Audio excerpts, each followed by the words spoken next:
T'as un nom en tête? Abonne-toi et envoie-le.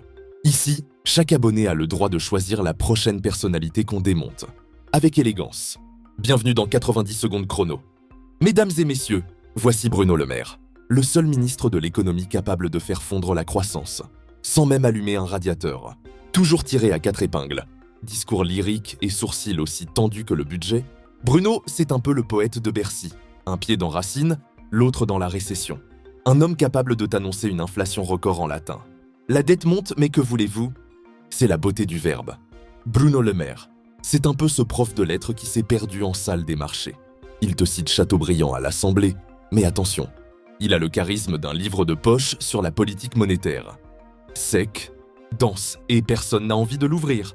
Il t'explique que la rigueur, c'est un cap, une vision, pendant qu'il serre la ceinture de tout le monde, sauf la sienne, ajustée par un tailleur parisien hors taxe. Et pendant qu'il planifie des coupes budgétaires, il écrit des romans, parce qu'il paraît que le chômage se vit mieux quand c'est bien rédigé.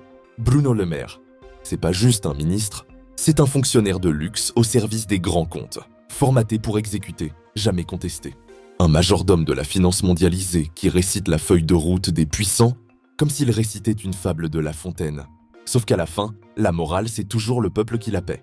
Quand il se trompe sur plusieurs milliards, il t'explique ça comme si c'était une erreur de code-barre chez Lidl, et pendant que le pays rame, lui prend l'air en Suisse au calme, avec la carte du contribuable bien au chaud dans la poche intérieure de son blazer cintré.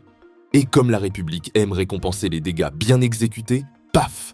Une médaille remise au 14 juillet, pour service rendu au système, et claque sur l'épaule pour bonne obéissance.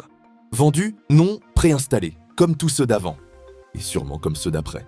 Bruno Le Maire, le seul qui pourrait faire passer un naufrage économique pour une chorégraphie de gala.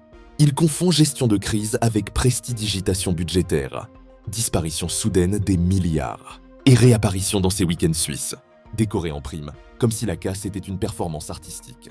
Bruno Le Maire, ministre ou magicien de l'argent public évaporé? Ton avis compte. Abonne-toi, like, partage. Qu'on ne reste pas tous invisibles dans les comptes publics.